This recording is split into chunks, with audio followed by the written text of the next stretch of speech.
Hai, selamat pagi dan salam sehat untuk seluruhnya, khususnya siswa-siswi kami kelas 10 TKJ SMK HKBP Sidikalang. Pada pertemuan sebelumnya, kita telah membahas tentang K3LH, kemudian sejarah perkembangan komputer, dan pada pertemuan ini kita akan membahas tentang brainware dan software.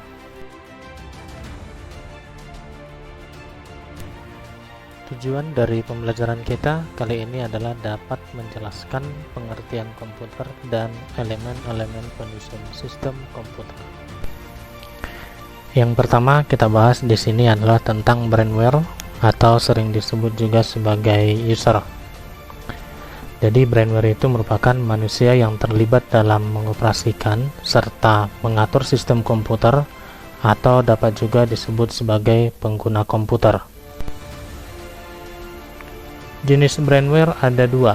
Yang pertama, literate komputer, merupakan pengguna yang hanya mempunyai pengetahuan dan pemahaman tentang cara menggunakan komputer dan bagaimana menggunakannya.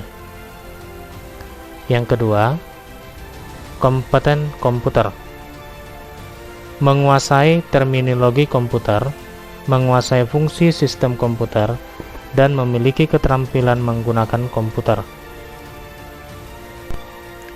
Nah, berdasarkan dari dua jenis brainware tadi, contoh dari literate komputer adalah operator komputer, di mana operator komputer di sana dia hanya bisa menggunakan komputer tersebut. Tetapi ketika komputer tersebut mengalami kendala, maka dia akan bingung. Nah, kendala yang dihadapinya itu dia akan bawa komputer atau laptop yang dimilikinya ke teknisi komputer. Jadi, teknisi komputer merupakan jenis brainware untuk kompeten komputer. Selanjutnya kita bahas tentang software. Software merupakan sarana interaksi antara pengguna dengan perangkat keras. Jadi bisa dikatakan bahwa software ini adalah penghubung antara user dan hardware. Ia bekerja sebagai penerjemah perintah user untuk diproses hardware. Jenis software ada dua. Yang pertama, software sistem operasi dan software sistem aplikasi. Nah, yang pertama, software sistem operasi, yaitu sekumpulan program yang ditulis untuk melayani program-program lainnya. Contohnya seperti sistem operasi Windows, Macintosh, Linux, dan sebagainya. Yang kedua, software aplikasi, yaitu dijalankan pada sistem operasi yang merupakan program siap pakai pada bidang tertentu.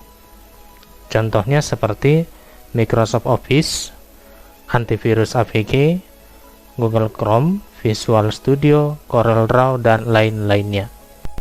Berikut beberapa pengelompokan dari jenis software aplikasi. Yang pertama, Business and Office Application. Kedua, Antivirus and Utility Tools, Graphic Design, Development Tools, dan Communication Application. Contoh dari Business and Office Application seperti Microsoft Word, Excel, PowerPoint, dan lainnya. Dan untuk kelompok antivirus ada seperti Smadav, AVG, ESET, Kaspersky, dan sebagainya. Kemudian untuk kelompok daripada graphic design ada seperti Corel, kemudian Photoshop, dan lainnya. Kemudian untuk development tools ada seperti aplikasi berupa pemrograman seperti PHP, kemudian Dreamweaver, dan sebagainya.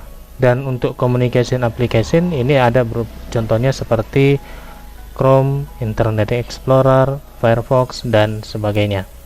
Demikianlah anak didik kami seluruhnya materi kita pada pagi hari ini tentang brainware dan software. Pada pertemuan berikutnya kita akan membahas tentang hardware. Nah, sebelum Bapak akhiri, saya ingin memberikan penugasan kepada anak didik kami seluruhnya tentang kegiatanmu sehari-hari, khususnya dalam penggunaan smartphone. Nah, pada smartphone yang kamu gunakan, yang pertama, tuliskan software sistem operasi.